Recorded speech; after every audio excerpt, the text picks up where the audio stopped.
And welcome back to Primetime News. Special welcome to folks on OneSpotMedia.com. Up first this evening, as Caribbean leaders continue to respond to the threat by the United States to revoke their visas over alleged exploitation of Cuban medical missions, the government has indicated its intention to continue Jamaica's long-standing Cuba Medical Cooperation Program.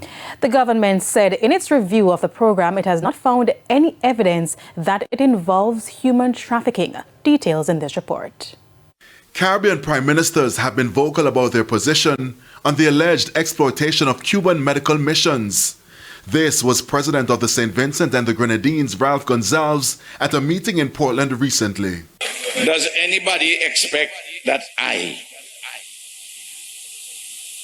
to go because I want to keep a visa, that I would let 60 persons from the poor and working people to die? It will never happen. In his 4-hour-long speech on Thursday, Prime Minister Andrew Holness did not address the issue, which public commentator Jermaine Barrett believes is critical in this time. We did not get a strong and a defiant position from the Prime Minister. I think the Prime Minister, of course, is a bit of a strategist, is a pragmatist, and he's trying to work this thing through to Jamaica's benefit.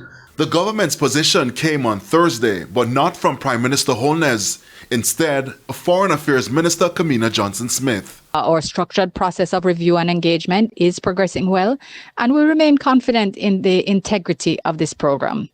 We continue to engage diplomatically, including discussions which I held with the Cuban foreign minister, the current head of the U.S. Embassy, with whom both Minister Tufton and I and our teams met. And of course, as between CARICOM foreign ministers, as you would be aware, we have had discussions. We've exchanged perspectives, and we are seeking to ensure the best understanding and outcomes of this matter. In a statement, Senator Johnson-Smith said a review of the program was initiated well before international scrutiny started. She insists improvements will be made to its administration. Given that the MOU had expired last year, the government of Jamaica had already begun a review process even before any international concerns were raised.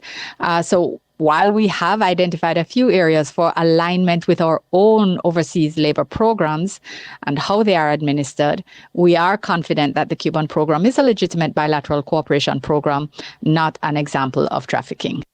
Jamaica's medical cooperation program with Cuba has been in place since 1976 and has operated under a memorandum of understanding upheld by successive administrations.